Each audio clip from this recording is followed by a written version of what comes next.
All right. So like I said, this is the last of our summer series, Presence, Relationships, and Stories. And it's been an incredible journey for all of you that have been with us. It's really great to see you again. And for folks that are joining for the first time, welcome. I think you're in for a treat. And we have recordings of the last 2 workshops for you to take a look at. And we'll be recording this one so you can watch it and revisit it as much as you need to. My name is Shafali. I work for the Food Systems Leadership Network, which is a project of Wallace Center. The Food Systems Leadership Network is essentially a national peer learning community. Our goal is to support leaders by nourishing their relationships together, building capacity for them to collaborate, and give them the tools and the spaces that they need to help them do their work in transforming their food system. And one of the ways that we do this support work is by collaborating with network members and emerging leaders like our facilitator, Elias. Elias was a recipient of our activation grant program through which this series was supported. And the intention of the grant program is to support the creativity and amplify the voices of our network members and share their work with you all, our broader network.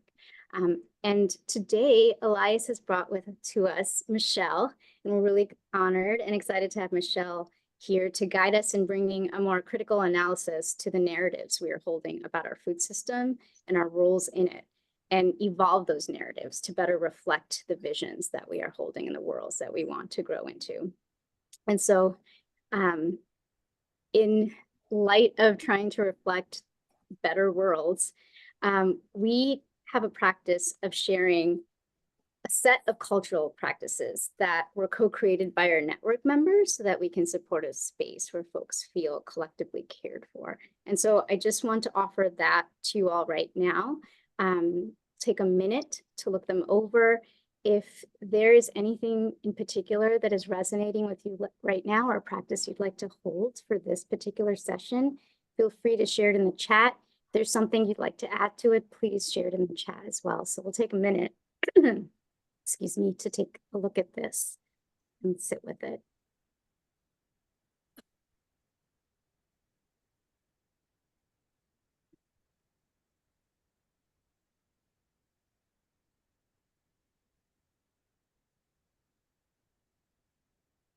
I know for me right now, what's really sitting with me is giving grace to one another and approaching conflict with curiosity. I think that's a practice I come back to over and over again. Well, thank you for looking that over.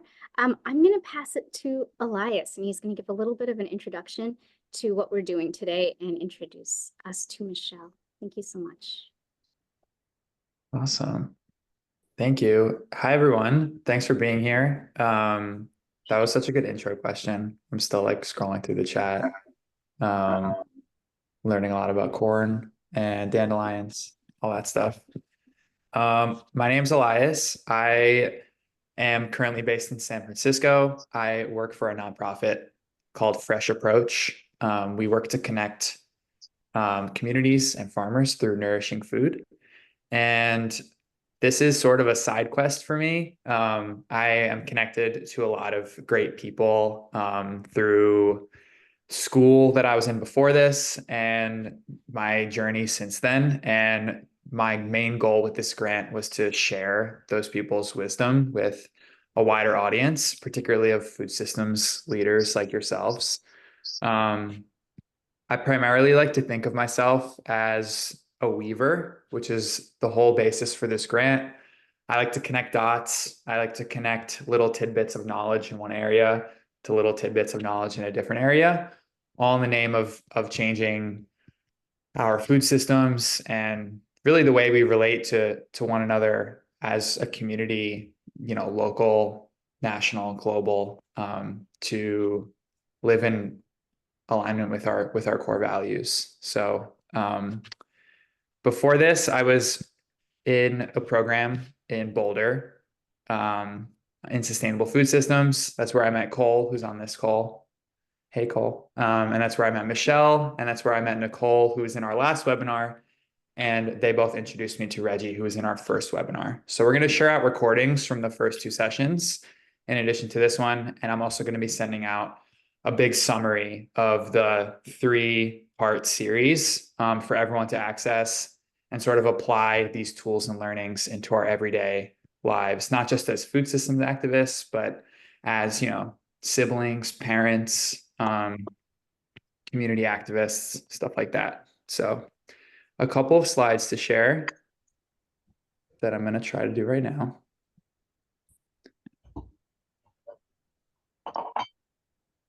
Okay.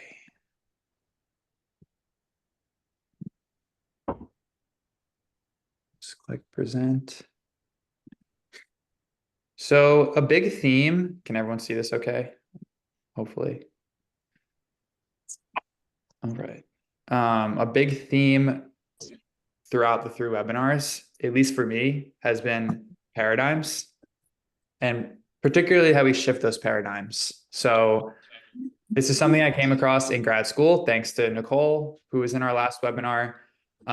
There's a great writer named Donella Meadows, and she writes about leverage points in systems change. So where are different points that we can intervene in a system to change that system and create, in our case, positive, more equity focused, more community focused outcomes. And one of those leverage points is a paradigm.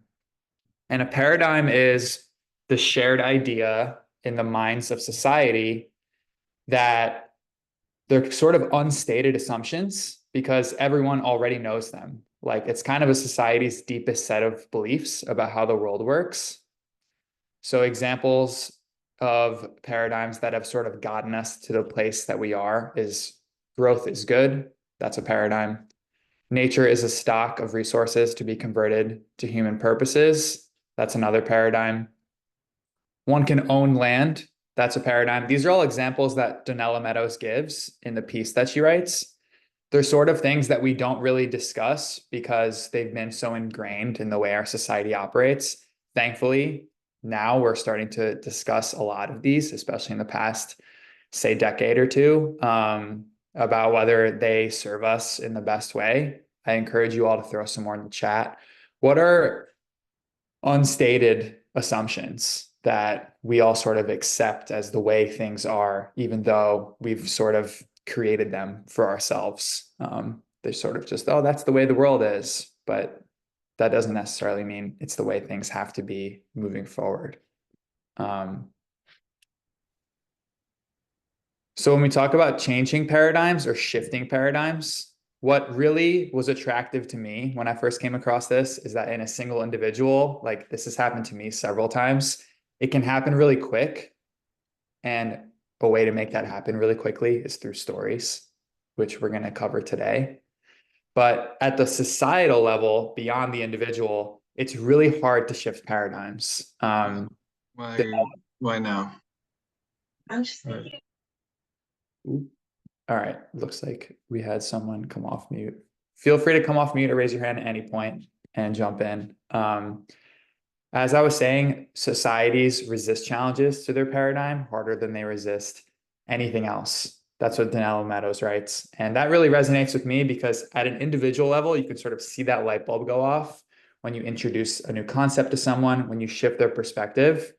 But whole societies resist change. And so the way we can change paradigms is you keep pointing at the anomalies in the old paradigm. You keep coming with assurance yourself and with confidence from the new one.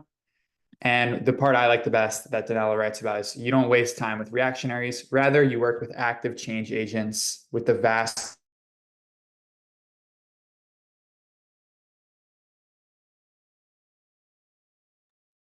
Elias, I think you cut out sound.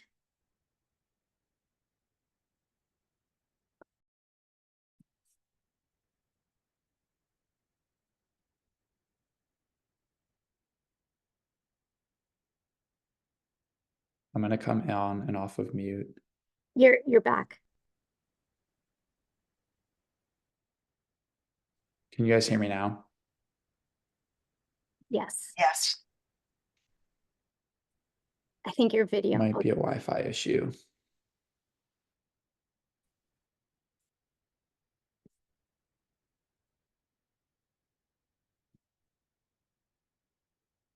How is this? Sounds good. All right. Sorry about that. Can never trust the router. Anyway, as I was saying, the Food Systems Leadership Network, everyone here today is really inspiring to me because these are like sort of that people across topics, sectors of the food system, and just sectors of activism, whether it's like affordable housing, affordable food, environmental sustainability, and really just like grassroots activism that is open to working with these principles in different contexts and environments, rural, urban, huge cities, really small communities, to sort of foster these paradigm shifts and bring us into a new context. So with that, we're on our third webinar today, story-based strategy and narrative transformation. And I'm so excited to bring you all Michelle Auerbach, I took her workshop in grad school. And this bridges off our last session with Nicole, which Michelle is a co-author on this amazing book, which my Zoom is blurring, called Feeding Each Other. I highly recommend everyone reads this. But last session, Nicole guided us through an inquiry into the values, logics, and imperatives that make food systems move, and really introduced us to a lot of relational food systems practices that we can apply as food systems change makers.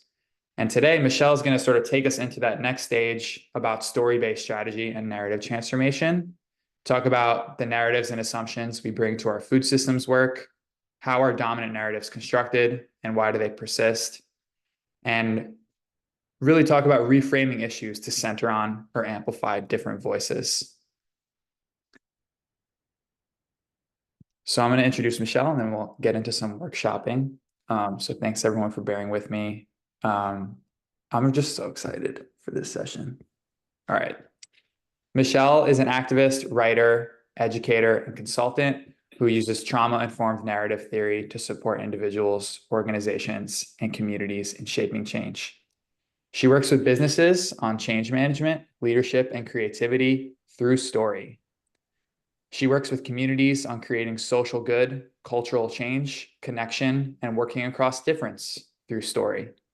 She coaches and teaches individuals through workshops, trainings, and one-on-one explorations, which we're going to do some of today.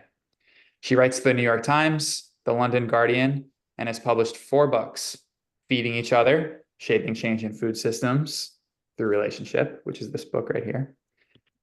Through Relationship, Resilience, the Life-Saving Skill of Story, Alice Modern, and The Third Kind of Horse. And I'm going to be sending out a bunch of resources and links after this webinar, but definitely don't want to waste any more time. So I'm going to hand it right over to Michelle, and we can get started on some story-based strategy and narrative transformation. I'm so excited to be here, and I'm so excited to be here after Nicole and Reggie, because there's so many things I now do not need to say, which is awesome. So if you haven't watched the videos of their workshops, you definitely should. I'm going to piggyback and expand from some of the things that they said. So we're going to talk a lot about strategic narrative and what story-based change is, with a really big focus on action. I've done a lot of work in the creativity community, and one of the things I love about them is that they're very action-oriented. There's a bias towards doing as opposed to towards contemplating. So we're going to try to learn and theorize through doing. I do have a PowerPoint presentation, which is not as cool as Elias's, I'm sorry to say, but it is not my forte. But I just want you to know a couple of assumptions that I make in setting out to talk about story. I don't think there's such a thing as change that is not story-based. And we'll get into what narrative is, what story is, and why I feel that way. But it's a pretty strong bias on my part. Even if you're talking about a chemical change in a substance, the way we begin to comprehend that is through story. So And we even use a lot of the science transformation processes and words in order to talk about our own individual change. So I really don't believe that there's a way to do that without talking about story. And I would say that that's true of all strategy too. Strategy is a story. So it's a story that has a different future from the present we're living in, which you could think of as alternative history. You could think of it as science fiction storytelling. But strategy is just a story about what we think might happen if certain changes were made, and what the outcome might be. And that is, in fact, one of the definitions of story. So bear with me because I think that's an unusual worldview. And I also have a really deep love-hate relationship with the way that story is being dealt with kind of in the pop psychology and media world right now. I love that we're talking about it all the time. And I hate that we're talking about story in very simplistic ways that aren't research backed, don't have depth, and don't have a lot of like curiosity and understanding in them. So I feel like story gets dumbed down basically. And so what we're going to do is the opposite of that in here. We're going to stick to what's research based, what there is actually data to prove, which is pretty much everything in story. And we're going to focus in on the parts of it that it's available to us to use in our practice, whatever that is. So we might not talk about the things that you're used to hearing about when you hear about story, but please feel free, as Eli said, jump in, raise your hand, cut me off, whatever, to ask questions, because we're actually going to get to the part you're used to hearing about story at the end, and we're going to start with some other stuff. So I'm going to screen share this PowerPoint presentation here, and we're going to talk a little bit about the tasks that story carries for us. My PhD research was in theology, and I talked about the ways in which certain religions, faith communities, and wisdom traditions use story, because I think those are places where we see it extremely clearly, that story is in fact the mode that gets us from point A to point B, whatever that is. And so there are 4 tasks, and I think these tasks translate to activism, advocacy, change making in the world, change shaping. But the tasks of story are to create personal and communal safety. Why is that important? Because when it comes to the food system, when it comes to, say, climate change, when it comes to most areas where we would want activism and advocacy, we're dealing with trauma. And we just have to admit that, like, from the beginning. Even when I work with organizations, like big organizations who think of themselves as like legacy organizations with a lot of history and power, they're still dealing with individuals in those organizations who are dealing with trauma. So we need safety before we can move forward to do any kind of change making. And I think because a lot of activism and advocacy can come out of anger, it can exacerbate the problem as opposed to make it better.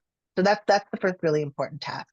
The second is adaptation and resilience for yourself, for the community, and the culture. Once we've established a sense of safety, we can start to look for, and I like adaptation better than resilience, and we'll talk a little bit about neoliberal capitalism and why I don't love resilience. But adaptation is the creativity that we can put into our lives, our practices, our world, once we have that sense of safety and security with each other. We also need to understand ourselves, the other, and the world in which we live, the community in which we live. And that level of understanding is essential. It's impossible to make any kind of change without awareness and acceptance, right? And that's what lives within that understanding. And then we can have transformation of self, other, and culture, right? Then change happens. And these story tasks carry on across fields, really super diverse field, education, and again, faith, wisdom, traditions, spiritual traditions, advocacy, individual change, psychology, sociology. So it's just that for me, that's the place where I saw them with the best stark relief and was able to study them the most clearly. So what does narrative do? Like if we break those tasks down, first of all, we are meaning making creatures. Humans are. We want meaning. We will make meaning out of the back of a cereal box and a bubblegum wrapper if that's what we have to work with. And we need that meaning in order to drive our life. And without meaning, a lot of things go awry. And so you'll see people often attach narrative and meaning to circumstances, even when that meaning is not in their own best interest. And we see this a lot politically. I worked for a while with Coors, which is a beer company here in Colorado, and the folks who worked on the factory floor and who were the mechanics and the machinists, they wanted what was best for that large company. They had attached meaning to the politics that were going on around them in such a way that they tied their lives and their life work to the wellness of the company. And it was actually starkly not in their best interest. Like what was going on was 100% not in their best interest, but because of the desire to make meaning, they were attaching a lot of meaning to that paradigm that Elias alluded to paradigms. We're going to get to a lot more of those, and it was just interesting to me because I saw the deep need to sort through, sift through, and get to something that gave the work that they were doing meaning. And so I started to realize that that's really the first and foremost thing that we do. We also use story to inform and educate and entertain, which is the last one. But any form of education is going to involve story. Again, science education just as much as anything else. It also orients us in our world. It helps us to look to see which direction we're coming from and which direction we're going. And that level of orientation is really important. Story builds community and it builds bridges. It is relational. It is a relational way to interact with people. And we're going to talk a little bit about that. I know Nicole talked a lot about relationship in the last workshop, but there's a guy who we used a lot in our book who I just love. His name is John Powell, and he has a concept of either bridging or breaking as the paradigms that we use to interact with each other. And we want to be bridge building. We want to be curious, engaged, trying to understand each other. And story does that. It also creates our past and our future. We are living the way that neuroscientists and people who study self-awareness, there's only really the moment that we're in right now. That is actually happening. Story creates our past, and it's the way we string together the events that have happened to us in order to create a whole. It's an incredibly powerful tool. And there's a couple of researchers out there, Daniel Siegel being my favorite, who talk about that there are future outcomes from that past creation process.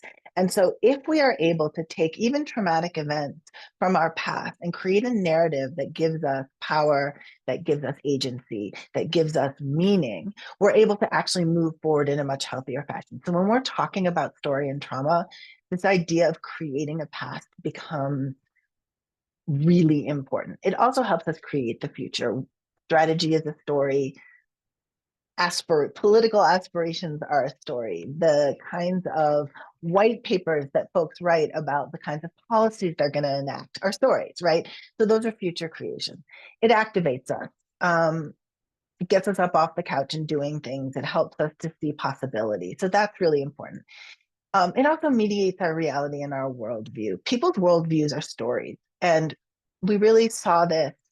One of my favorite sociology researchers, who's a Berkeley professor and a very feminist, very activist, kind of lefty liberal progressive researcher, after the 2016 election, wanted to really understand what the heck was going on in the areas that elected Trump. And so she realized that what she needed to do was go and build relationship, get to know people, understand people. And what she discovered was a worldview that they held that was shared that helped to explain why they might make political decisions, again, that probably weren't in their best interest. And that worldview is the story that drove their actions, their values, their behaviors. And so those worldviews are really important. Story narrative creates context. You'll hear people all the time, let me back up a little bit and give you some context, right? People will say that. And what they're about to do, that is a signifier that a story is about to happen. And we do it interpersonally. We do it a lot when we're explaining decisions in organizations, but the context creation helps people to situate themselves, orient themselves, and move forward, right? Story also heals us. If we start to look at our past differently as individuals, we can change the ways in which we view the events that happen to us. We see this in all kinds of fields. One of the places where I find it most profound is in 12-step transformation.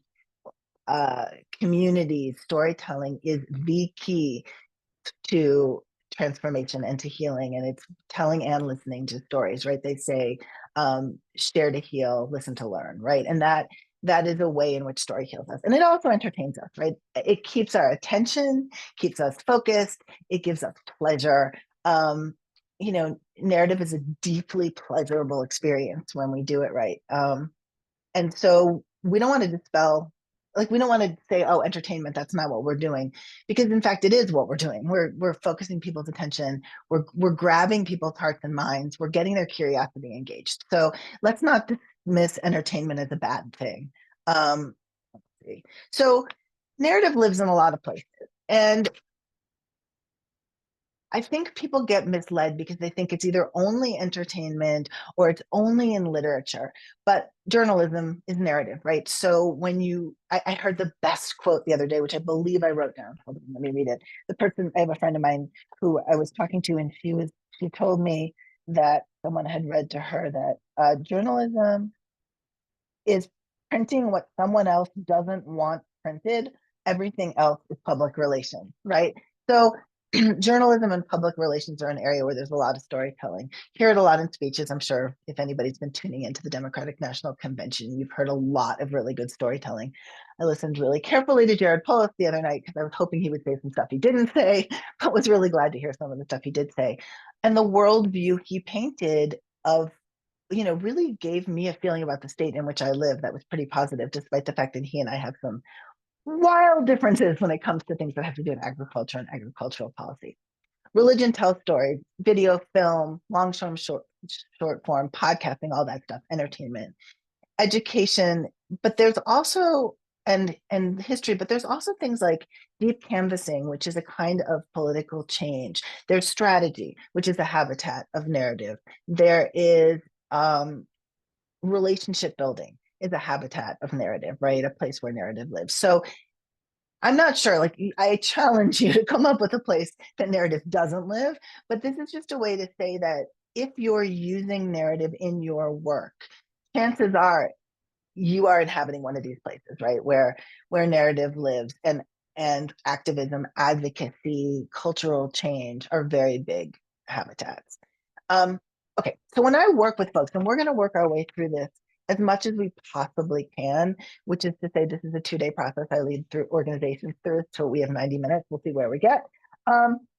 But this is the canvas that we use to start to build out narrative. And from that, depending on what an organization wants to do, it might move into communications, it might move into leadership development, it might move into, I do a lot of work with entrepreneurs and startups, and it might move into the activities that go along with social advocacy startups, and also go along with, I work with a lot of technology startups that I work with, right? There's a lot of ways that this can go. Building the culture of an organization, creating a process for legislative change. It goes a lot of different directions. So we're going to work through some of the parts of this. But if you're interested in the whole thing, you'll have my email at the end, and you can reach out to me. And the research that I do, okay, wait, we don't want to go there yet. The research that I do comes from a wide range of disciplines. I said this was going to be research-based. And at the end, closer to the end, we're going to talk about the real research-based modes of change and modes of action that story takes.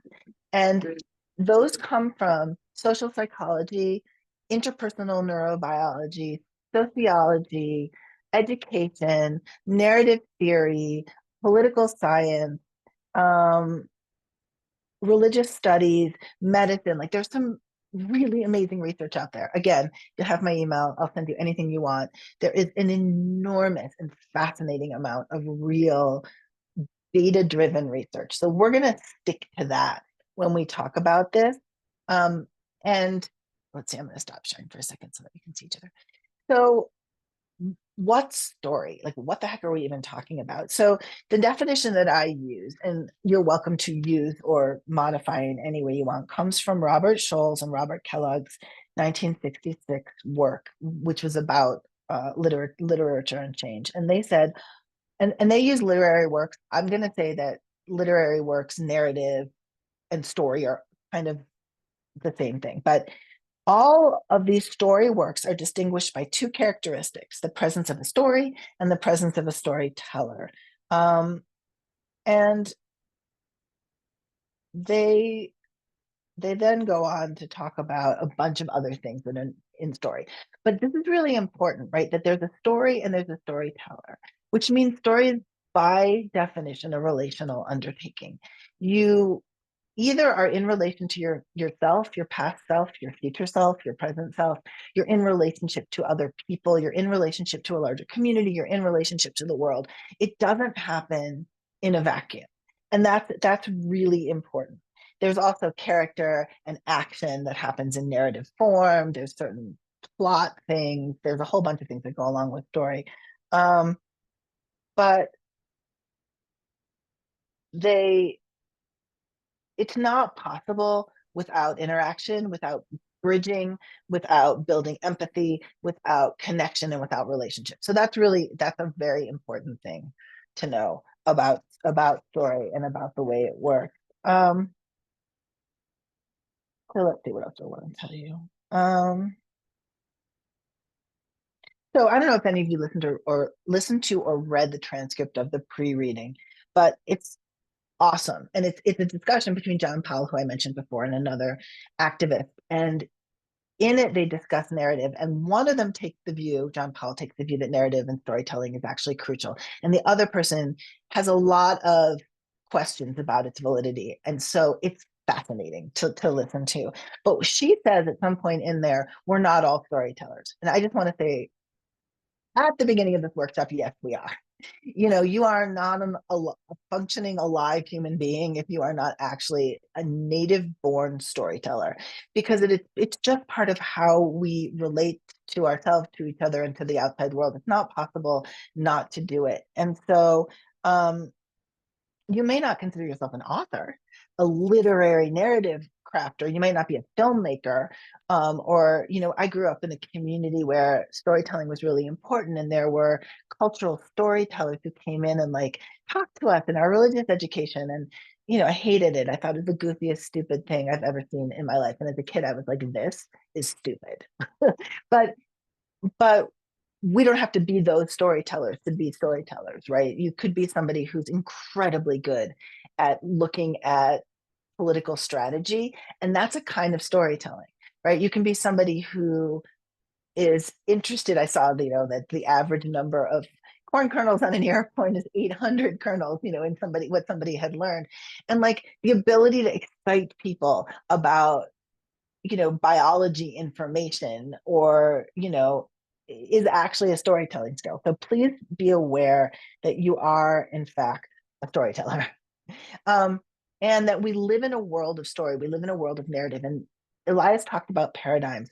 I'm going to use the exact same information, and I call it the dominant narrative, but we're going to go into, we're going to go into talking about these dominant narratives and paradigms about the food system. And I find these really fascinating because dominant narratives, paradigms, become so much the assumptions we work on that even when we think we're pretty educated in a field, we can catch ourselves. So I know that when I was teaching at CU and I do this workshop with students who were food system students, they would catch themselves saying, wait, you mean the obesity epidemic's not a problem? Or that the world isn't always going to have hunger. They would find themselves realizing that there were dominant narratives that they hadn't really surfaced yet, and therefore, because they were unaware of it, it was driving their practice. So we're going to do some work today to surface the dominant narratives. That's the first thing we're going to do. So here are some super common ones. Our food system is failing us. No, it's not. Our food system is working exactly as intended because it's intended to make money, not food. Let's just, that's what it does. It is a capitalist, often neoliberal capitalist system in which the final way you tally things is by money. So it's not failing us. It's working as expected. Now, does that mean it's working for us as individuals? No, right? Healthy food is the biggest factor in individual health. I think we can all say very clearly that's not in fact the case, right? Your zip code determines more about your health than the food that you eat because it determines what you have access to, right? So we're realizing that there are all of these socioeconomic and political ways in which our bodies interact with the environment. The obesity epidemic may be a thing depending on who you listen to, right? So that's people often will focus on the dangers of obesity without looking at cultural and political practices that contribute to health. Food security and nutrition are in opposition. You can have full nutrition, but then some people don't get food because blah, blah, blah. That's another narrative people talk about, that hunger is inevitable. Not necessarily. There are definitely places and times in history and even in the present where that is not the case. Food choices are personal. That's a neoliberal lie. Food choices are not. It is not up to you as an individual to make the right choices that are going to change the entire system, even your health, even your microbiome, right? All of those choices are not up to you. And we live in a system, and those systems have certain inputs and certain outputs that we can't escape unless we change the system. We must increase food production to feed the world. Again, probably not true. Nicole's the expert in a lot of the data here, but from what I have learned from her and from other people, it's that food production is not really the problem. Advanced technologies give us more food, which we need, maybe. But again, if the problem isn't food production, then that's not really going to solve the problem. So this comes out of Duke, the World Food Policy Center. And what I love about this is underneath those paradigms, there are beliefs.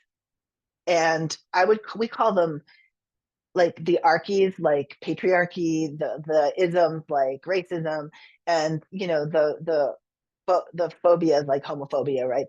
That really run our system. And so these are just three: neoliberalism, paternalism, and individualism as dominant narratives, but they underlie so many food systems ideas, right? So vote with your fork is super neoliberal capitalist understanding that if you change the ways you spend money, as an individual, you will change the system. So we know that that's not actually true. It focuses on individualism. It serves individualism as a way to put us in the driver's seat for something that we are not actually able to change ourselves, which then catches us in a little bit of a rat or a gerbil or what is it, a hamster on a hamster wheel, trying to change something, and it keeps us super busy trying to change what people do with their fork while the larger forces are at work doing the opposite of what we need, right? So but vote with your fork, individualism, neoliberalism, they work together. Now we're going to talk in a little bit about, well, what are those serving? But when we start to take apart the system, we start to look at all of these ideas and realize that they're serving something that is not in our best interest, right? So the idea that there are good or bad foods, that really serves paternalism, and I would say it also serves breaking between cultures. That then your culture's food, or the food of what I'm going to call the Instagram food health influencer culture, becomes good, and the food of any population that they have decided is less than is bad. So I think a way that this comes up a lot in Colorado is that people will say food from South and Central American cultures is by default unhealthy because it uses fill in the blank.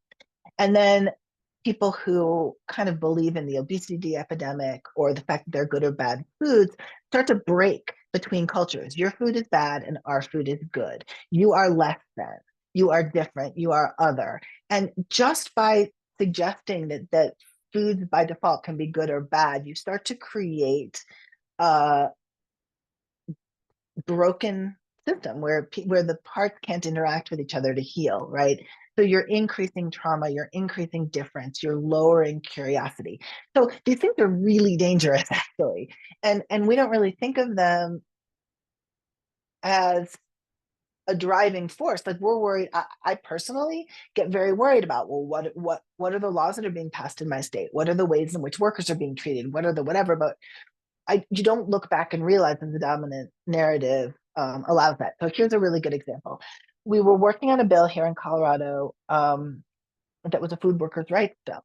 And one of the things that the farmers, the owners of the farms, not the largest agri-capitalist farms, but the large family farms, were saying, without underpaying workers, it's not possible for us to make enough money to continue farming. And it hit me as super wrong. Like, you hear that and you're just like, okay, there's something really wrong with this, right? Because like what you're basically saying is exploitation is an inherent part of the food system. And without exploitation, the food system can't exist. So that's a dominant narrative that those farmers really believed to be true. Exploitation is an inherent part of the food system. And therefore all of their behaviors were justified. The other thing that undergirded that belief was the idea that making money was the goal of the food system, not feeding people, but making money. And I think we know that is in fact exactly what the goal of the food system is, but it wasn't the goal of those of us who were working on the bill, right? The goal was those of us working on the bill were a food system in Colorado that sustained the livelihood of people and did not harm anybody in the process. And that making money wasn't one of the ways we were measuring success. And so when you work in a system, the goals of the system and the measures you use are super important. And all of this stuff sounds really wonky. Like, aren't we talking about storytelling? But how we measure success within a system is based on the narrative. And therefore, whether the story turns out to be an upending, like it's a happy ending, or it's actually a tragedy, is based on how we're keeping score. And if you're keeping score by money, certain people get a happy ending and a lot of people get a tragedy. So those dominant narratives are really important. And then being able to go one step back and see what those dominant narratives are supporting is another important skill. Okay, so we're going to play a game here. I'm going to play a video, and then I'll come back to the thing so y'all can tell me what you hear. What are the dominant narratives that you hear in the video and what they might be supporting? Because we're going to practice a little bit before we move on to doing this within your own organization. So this is Impossible Foods, right? This is a vegan, theoretically healthy narrative. And I was so super offended. I didn't know what to do. So I want to share it with you. Okay, so I'm going to play it. If Elias, I can see you. So if the sound's not coming out, tell me, because I may have to change this. Yeah, not hearing any sound. Okay, that's my fault. So I'm going to stop the share for a second and I'll fix it. I just have to do the sharing optimized for let's see, the sharing optimized for sound. Advanced sharing option. I'm not sure what I'm doing wrong.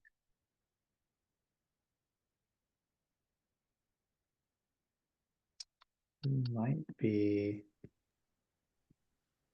Michelle, it's under share screen advanced options. Is that the one you're looking at? Yeah, I'm looking at share screen advanced options, but advanced sharing options only for me has who can share and who can share while somebody else is sharing. Might it be a host choice to optimize it for sound? I see the same thing you're seeing, and I think you should have host privileges. Let me see. Because I unfortunately can hear it in my headphones, so I can't tell if it's working or not. Sorry, y'all. Give us a second while we figure this Yeah. out. While we're working on it, think about. I'd love to hear from anyone, since a lot of us are part of the Food Systems Leadership Network. where these dominant narratives pop up in your everyday work. I feel like once I really started working with this a lot, it's sort of hard to turn off. You're seeing narratives everywhere because they are everywhere. But within your, line of work, day to day, current campaign you're working on, current project you're working on, will be good to think about this as we jump into some exercises in a little bit. So feel free to share in the chat or even come off mute. And this is actually something, oops, sorry, hang on one second. Oh, yeah, This go is for it. something we're going to do anyway. So if you don't want to share, start writing, because we're going to be doing this in a minute anyhow. Looks like we have No, a I was hand. just gonna say, if you hit the share screen button, it takes you into a big window. And under the advanced tab, Ah, computer thank you. audio. You're I know, right. it's confusing. You're right. Computer audio. Let's see. Optimize for video clip. Okay, let's see if that worked. Thank you. Let's see. There. Oh, no. Okay, see, let's see if that worked.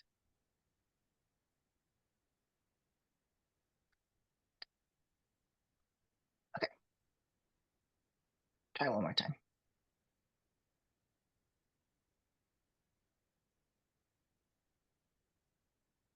Awesome. Love what's being shared in the chat. Definitely relate to these. Okay, let's see if this works.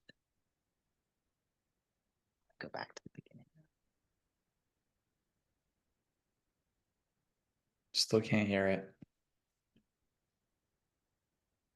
Oh my gosh, it's such a really horrible commercial. I really, really need you guys to be able to see it. It's so awful. Here, I can optimize. definitely, I can find it and follow Okay, up. I got it. I figured it out. Okay.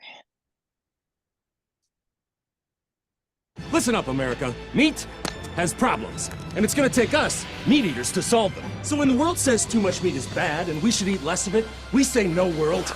We should eat more. Because now we can turn plants into burgers and hot dogs.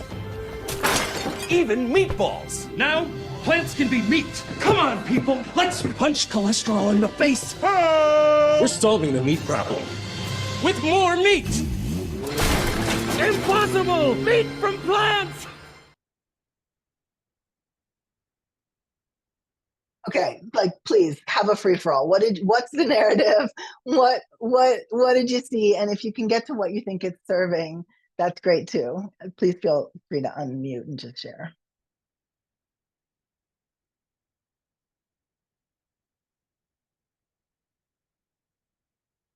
Yeah, so people are saying in the chat, can't live without meat. High cholesterol equals meat. Meat is so masculine. Yeah, that I love. Like, whoa, toxic masculinity. Hello, like, what are you doing in an Impossible Foods commercial? Meat is the best food. Yeah, meat is inherently evil. Yeah, it's flipping the masculine meat-centered narrative. So it was actually, I think it might have been Elias's class at CU, where somebody pointed out that meat is masculine. And I was like, that is a narrative I had never thought of, that eating meat is masculine. Yeah, that more is better. That yeah, it just you can't live without it. You need more. That plants want to be meat, like, it's that. And also, so yeah, it's just the things that particular one uncovers is just crazy. More is better, right? Let's see what else. It's up to them. Yeah, it's very hero centered. Yeah, there is something American about it. They're doing hot dogs and hamburgers, right? All of these foods that we culturally associate with America. America equals meat. That's an interesting one. Okay, so then we take a step back. Well, if meat is inherently masculine, let's just play this out, right?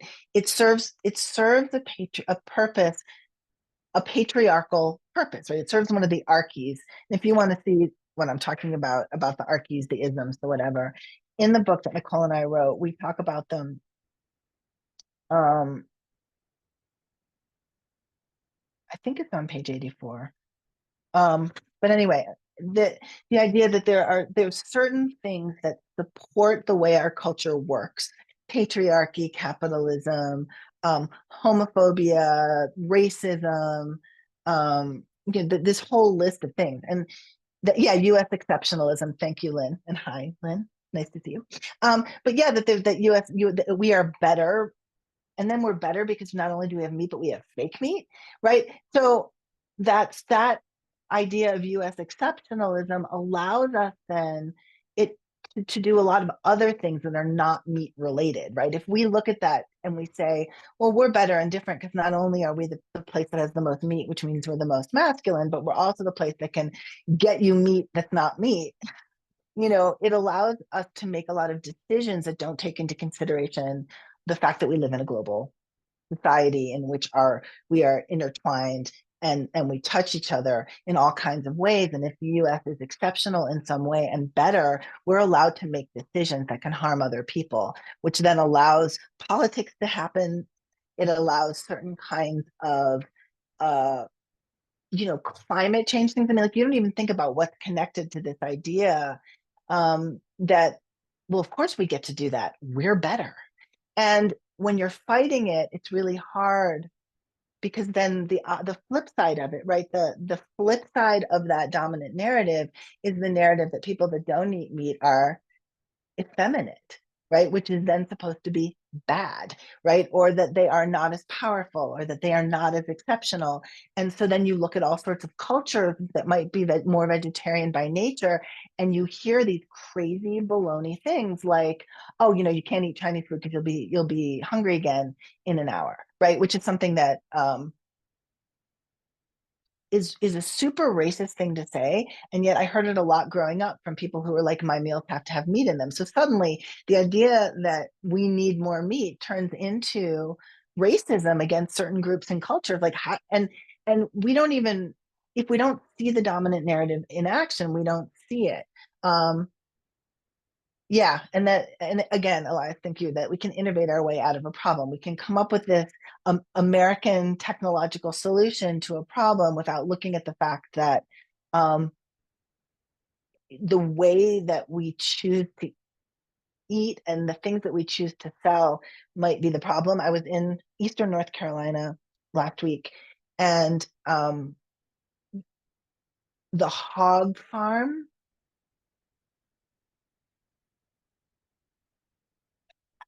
I can't even tell you what it smells like to drive through certain parts of Bladen County in Eastern North Carolina, where like the smell from the farms is so bad. And I was there during the hurricane.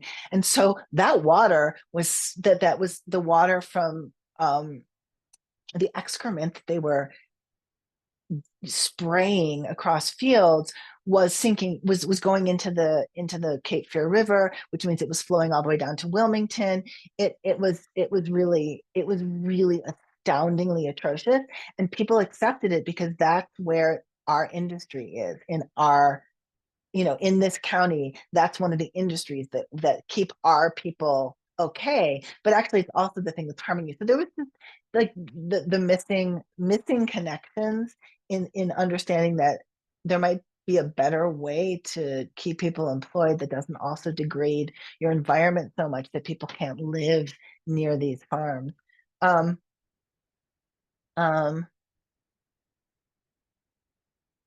Yeah, exactly. So Lynn said that it also shows the lack of care or disregard for care, which also brings about a gender and race fear. So yeah, who's doing the food work? Who's doing who's made all those hot dogs, right? So, all right, so that's one kind of horrifying, but that's weird because, like, I'm a vegetarian and I have been for 50 years almost.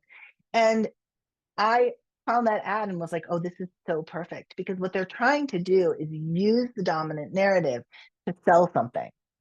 And they're not gonna go to the root causes because people don't want to look at the root causes. Right. Oh yeah. And the retro thing. Thank you, Patty. So the whole idea that things were better in the past is a narrative, right? And it's a very dangerous narrative because in general, things were better in a past that never existed. Number one, they were only better for a very small group of people who, for the most part, are able-bodied, white, male identified folks with money, right? And like there's a very and even then that's not really what it was like, but it's very easy. I think it's an easy, cheap way to get people to short circuit critical thinking, because when we say things are better in the past, what we're actually doing is using emotionalism and a kind of, oh my gosh, I'm forgetting the word.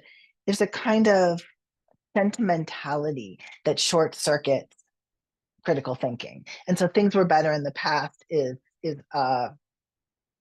a way to short circuit basically people's critical thinking. Like that's because people don't know history. They don't actually know what the past is like. They don't know what the majority of people were experiencing. They know what's in movies like Back to the Future, right? I mean, they know a very specific small number of things that are untrue. So that retro thing is very dangerous. Yes, it's dangerous national escapism. Okay, so I'm going to show you another commercial because it gets better from here. So this one's a little more insidious, and also it's equally kind of nauseating. So let's see if we can go on to the next one. Listen up, America. Oh wait, Meet. no, not this one. This one. Okay, so this one is a little bit older. And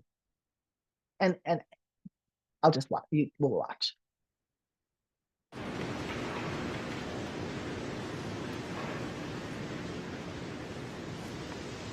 And on the 8th day, God looked down on his planned paradise and said, I need a caretaker. So God made a farmer. God said, I need somebody willing to get up before dawn, milk cows, work all day in the fields, milk cows again, eat supper, then go to town and stay past midnight at a meeting of the school board. So God made a farmer. God said, I need somebody willing to sit up all night with a newborn colt and watch it die, then dry his eyes and say, maybe next year. I need somebody who can shape an axe handle from a persimmon sprout, shoe a horse with a hunk of car tire, who can make harness out of hay, wire, feed sacks, and shoe scraps, who planting time and harvest season will finish his 40-hour week by Tuesday noon, and then painting from tractor back put in another 72 hours. So God made a farmer. God said, I need somebody strong enough to clear trees and heave bales, yet gentle enough to yean lambs and wean pigs and tend the pink-combed pullets, who will stop his mower for an hour to splint the broken leg of a meadowlark. So God made a farmer. It had to be somebody who'd plow deep and straight and not cut corners. Somebody to seed, weed, feed, breed, and rake and disc and plow and plant and tie the fleece and strain the milk. Somebody who'd bale a family together with the soft, strong bonds of sharing. Who would laugh and then sigh and then reply with smiling eyes when his son says that he wants to spend his life doing what Dad does. So God made a farmer.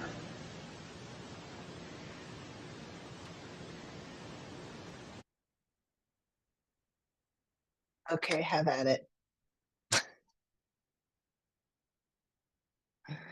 Yeah, the first one, working yourself to death is God's work. That's pretty dangerous. Farmers are men. That's interesting. Yeah, savior complex. There's also the idea, I mean, let's conflate capitalism, nationalism, and God, because that goes well, right? That's a great one. Right, that all farms are small family farms, which we know in fact is not the case. And in fact, and what we're dealing with when we deal with the problems that farms cause often is not the small family farms. Yeah, there's a resilience, there's a pull yourself up by your bootstraps, there's like the bootstrapping individualist concept of what we're supposed to be doing. Yeah, that it's normal, right, that it's normal to be doing all that heavy lifting, and that it's not something that serves God, not the power structure. Because when we conflate God, capitalism, and it's a Chevy commercial, by the way, right? The power structure, what we're doing is we're asking people to bootstrap for in the service of a very dangerous proposition. Yeah.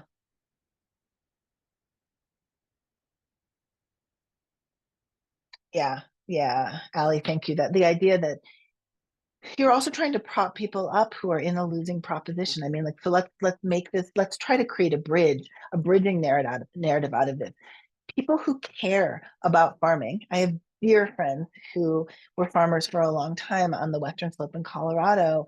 She was a student of mine a million years ago, and they really wanted to do it differently. They wanted to be doing like this very resilient kind of sustainable farming, and the amount of work was impossible for them to do alone, and they ended up having to sell their farm. And that narrative of it really is that hard, they needed to hear that it wasn't you, the system has made it this hard. And something about listening to that narrative for them created a bridge, right? That it really is that hard. Especially if you're a small family farm in Western Colorado where there's not a lot of water, and water dynamics come in and all these things. It's very, very hard. And telling people what you're doing has value is useful, right? It's actually good.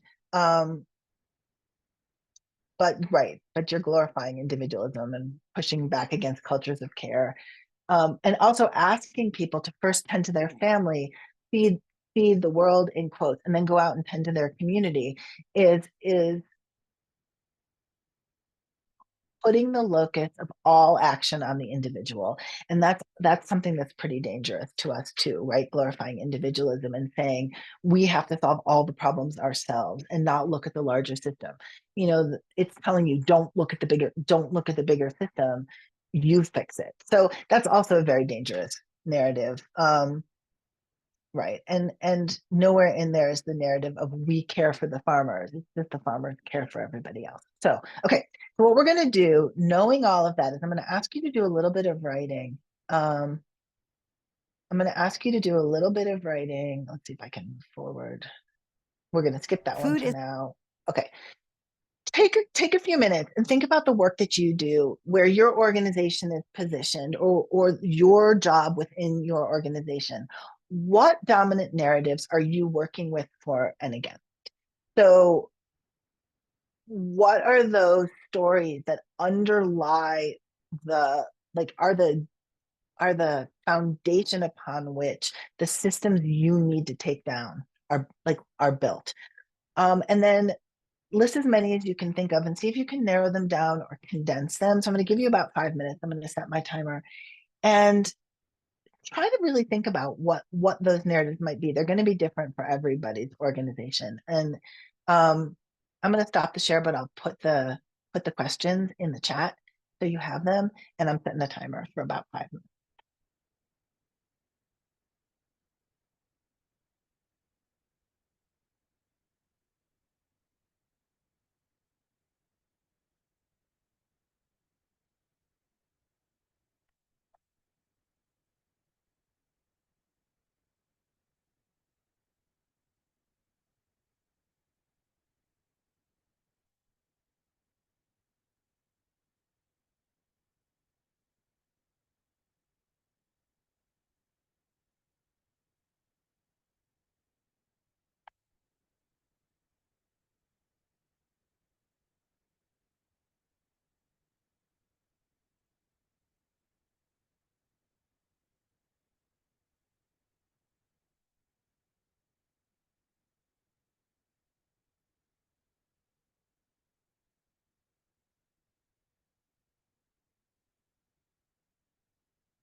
I'm going to give you one more slide.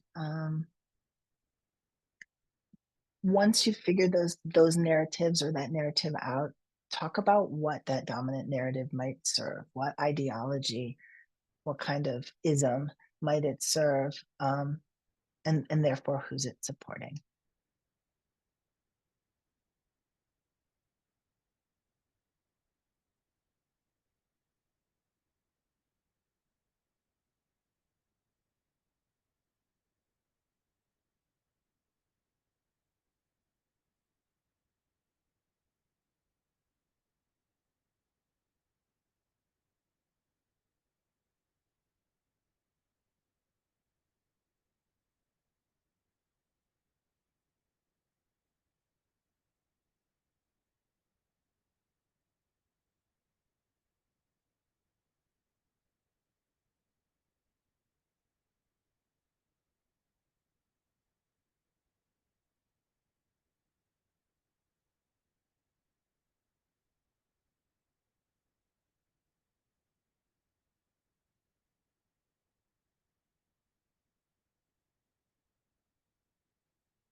you've got about 10 seconds, so just finish up with whatever it is that you've been writing, and we're going to share the next set of directions.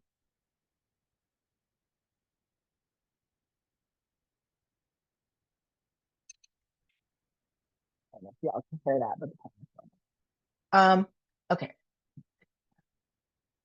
So we're gonna go. Elias is gonna put you all in some breakout rooms, and we're gonna go into breakout rooms, and we're going to share. And each person's going to get a few minutes. It may not be 5, but include a little context about what you do if folks don't know. Share the dominant narrative and what you've learned about the system, right? So those dominant narratives support these ideologies, which then support these people. And the folks who are listening, first just listen, and when the person's done, you can ask them questions, especially clarifying questions, curious questions, to help the person to fine tune their narrative understanding, their dominant narrative understanding. So we're going to send you all off to talk to each other.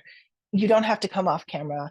If you are not in a situation where you're able to share in a small group, that's fine. Just come back to the main room. We did 3 or 4 people so that if that were the case, everyone will be fine. All right. I'm going to open these rooms up, and hopefully you can make a new friend and talk about some dominant narratives. Michelle, how much time do we want to give everyone? About 10 minutes. Minutes. Yeah, I set a Yeah. timer for 10 minutes. So, all right. We'll see you all soon. So Elias, oh, okay. I'm not gonna. Good. Okay.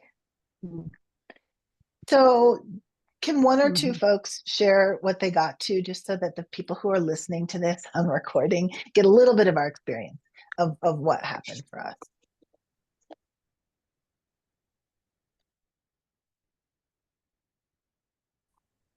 Well, I just got cut off in the breakout room, so I'll continue just kind of building on what I was saying in that room. So some of the narratives that I've been working with and against are like one of the larger ones, like feeling a sense of urgency with the climate crisis, and we're doomed. And if we don't, change the way we are living, we're basically doomed. But also too, just kind of personally, like in food sustainability, like how do I convince people that they can get full on plants, and that they provide the sufficient nutrients that we need, and how do I flip that? How do I put that into words, kind of similar to what we were talking about before we went into the breakout room, of like how I could communicate that better to people who probably haven't heard some of the verbiage that I use. Yeah.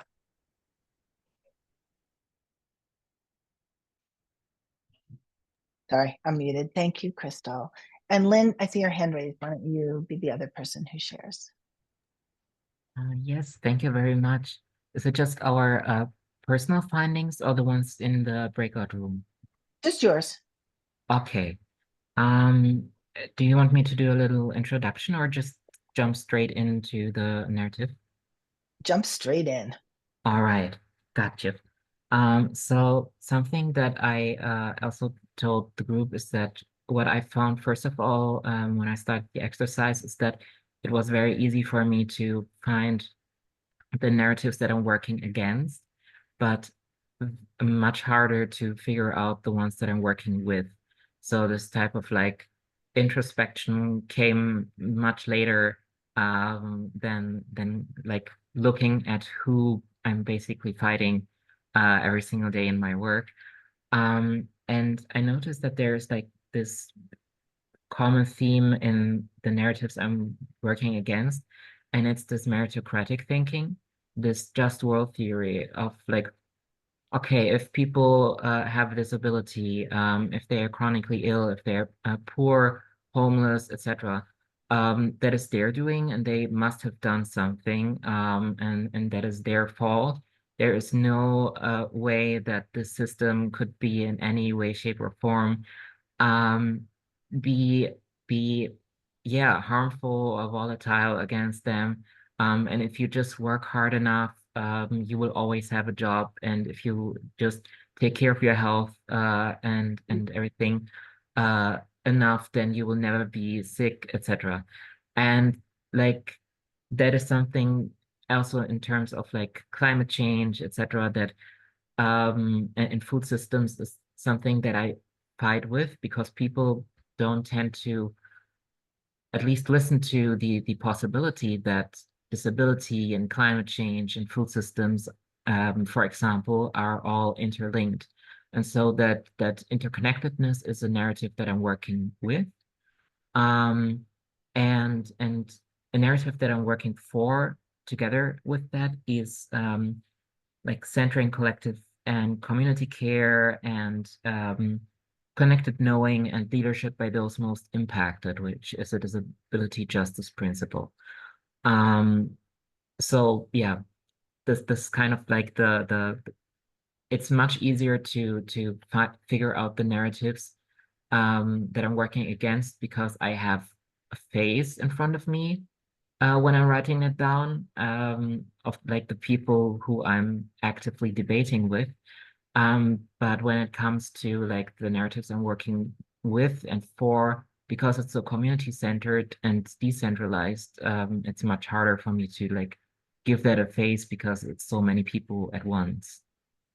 Does it make sense? Exactly. Yes. Yes. And thank you. That's very insightful. I have that whole thing that we work through, starting with the dominant narrative, and you work through the entire sheet before you get to what the narrative is that you're trying to work towards, because it's so hard to figure out what's a good and useful one. So I know we're running pretty short on time. I would like to say I would like to do two more things really quickly. And if you do need to go off, that I totally understand, but I just want to get them onto the recording, because I feel like I talked a lot about the data part of this, and I just would like to give you some quick ideas. Is that okay, Elias? And then we'll. Yeah, that's great. Okay. Definitely, Okay. yeah, take as long Okay, as. good. Okay, so the first thing I want to talk about is, let's see. These are the areas in which there's a lot of research on narrative. So the solution to those narrative problems is a narrative solution, right? That we have to actually use storytelling in a way that affects people. And the reason that it works, these are why it works. And these are the places where the research is, which I just love. First of all, it holds your attention. We live in a world of real fractured attention, but one of the greatest things about narrative is that it creates focus. And so that allows people more ability to get information across, and also to get feeling across. This works through a thing called narrative absorption, which is there's a lot of research on, and absorption and transportation are very similar things. But like, you know, that thing when you're watching a movie and you forget that you're in your living room, or you forget you're in a movie theater for a minute, that transportation allows your body to experience what's going on in the narrative as real. It's the same thing that happens when you have a flashback. If you have PTSD or CPTSD and you're having a flashback, that's actually transportation also.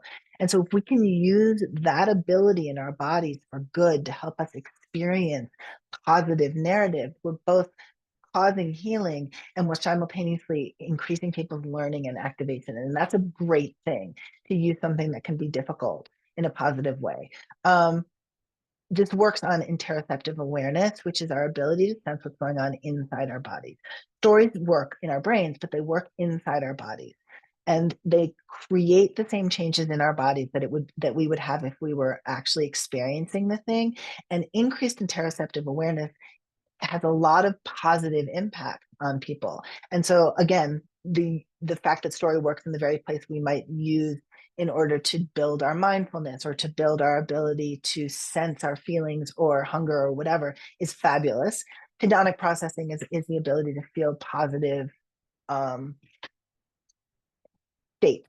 So like hedonism comes from the same word, right? We get some pleasure, and we get some processing of different like physical states in story, and that's amazing.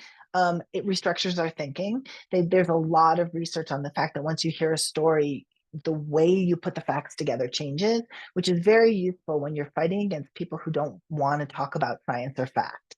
And then there's the interpersonal neurobiology aspect of it, which is that there's a lot of things that go on between the speaker and the listener. Even if the speaker is a Instagram influencer, you develop a relational connection. And that's very, very important. It's important to us as humans. It's important to our survival. It's important to any kind of pro-social change. So those are the things we research on how narrative works, and we know what's going on. And then the other thing I want to say is that the outcomes that we get from using story are on top of the change we want, right, which is the last thing. It increases empathy, which means it increases bridging, it increases tolerance, it increases our ability to create coalitions, it increases our ability to work with people who are different, it increases our ability to feel the feelings of people who are different, and to see people who are different as more similar to us. It creates post-traumatic growth, right? For a lot of the reasons that I talked about before, the ways that we look back on our history, even if it's a traumatic history, and talk about our own agency, talk about the changes we're making. There's a whole bunch of ways in which storytelling creates post-traumatic growth through agency. We can use it to build surrogate scenario building, which is basically like what science fiction does. What's the future going to look like? We can create alternate futures for ourselves that we can live into through story. And all of this leads to change, right? Which is what you're all here to do. And it all leads to change. And that change, when it comes from story, is a change in cognition. It's the way we think. The change in perception, the way we see things. It's a change in our ability to be aware, because we've had internal and external awareness cultivated through the story. And it changes our beliefs and our values in very deep ways that are very hard to change. And from all of that, you get behavior change, which is kind of what you're looking for. So though storytelling is really, really hard work, like you can see, because we just spent an hour and a half just talking about the dominant narrative. But because all of those things are possible through it, the kinds of good you can do for the individual, for interpersonal connection, for community, for coalition building, and then for larger scale change is just, it's so hopeful to me. And so as you go forth and sort of think about how you can bring this into your practice, just be aware that it not only achieves your goals, right, but it does real good for the people that you're working with. And that's probably going to make the work that you do a lot more satisfying to you, but also a lot more impactful. And I'll stop there. Awesome. There's so much to dive into there. I think it's sort of intuitive to a lot of us how important story is beyond giving facts or statistics to people. Oftentimes we display all this information, and then it can be frustrating when something doesn't resonate or we don't see the outcomes that we want. And we're sort of wired to intake that type of information or perspectives or values through story. And so that's why these concepts are so critically important. Lots of follow-up resources to share on that. I'll definitely ask you for some extra ones, Michelle, but I have some in mind as well. But any questions, thoughts, or just ideas that are bubbling to the surface before we sort of wrap this up?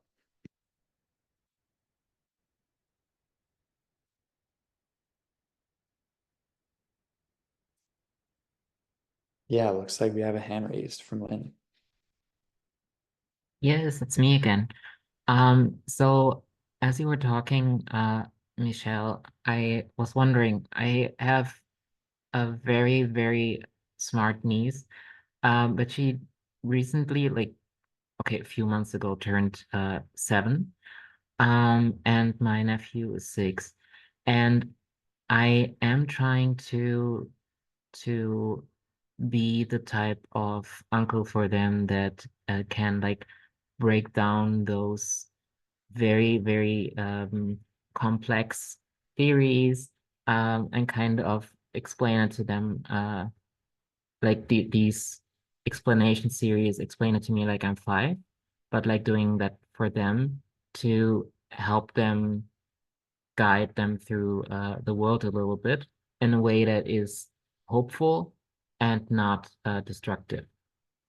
And so I am wondering about like narratives that I can adopt, or places where I can learn about that, about like environmental narratives, food systems focused narratives that are created or put out by people who are directly affected, and not like big organizations who are talking for people and not with them.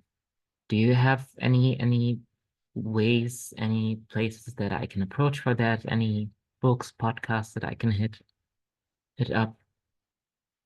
That's such a good question. And as the parent of 3 adult kids, I've thought about that a lot. I will say that the first thing to do is to encourage their creativity, encourage them to like really deeply pursue the things that are meaningful to them, because kids who are nurtured to trust their intuition and to trust their curiosity tend to treat other people that way in all kinds of systems.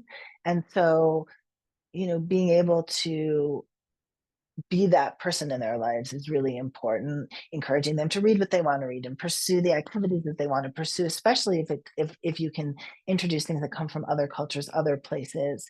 But specifically, I don't know, because there's just so much good stuff out there. But you have my email address, so let me look around and email me and remind me, and I'll send you stuff. I'll send you some stuff, because I can think of some books and fun stuff, but I would have to do a little bit of research.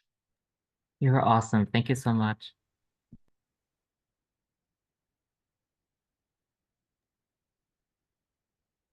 Any other questions coming up for folks? Definitely so good to, yeah, just the stuff I've written down here. Like, it's just a beginning point where you can then deconstruct these narratives and think about ways to sort of rebuild new ones that center new people, center new voices, and resonate with the audience you're going for.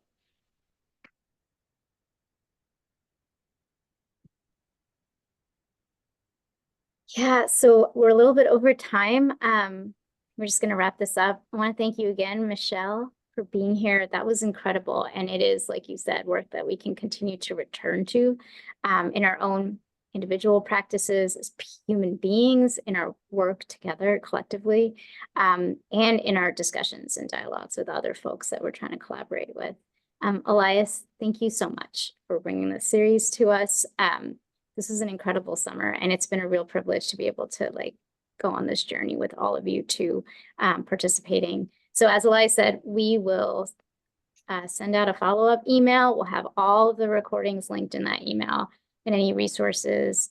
And you have connection points to all the great folks that were featured over the last 3 workshops. And Elias, of course, he's always here as a resource. Thank you so much. I think this is really hopefully a jumping off point for the Food Systems Leadership Network and beyond, where we can think about these things, put them into practice in our work, and reference these resources so we can kind of go deeper over time, since these sessions aren't that long, even though they may seem so when it's Thursday morning. Thanks everyone, and thanks to the Wallace Center, thanks to the Food Systems Leadership Network. Hope to connect with you all further, and we'll follow up with some links and recordings. Bye, y'all. Have a Thank great you. Bye. Thank you.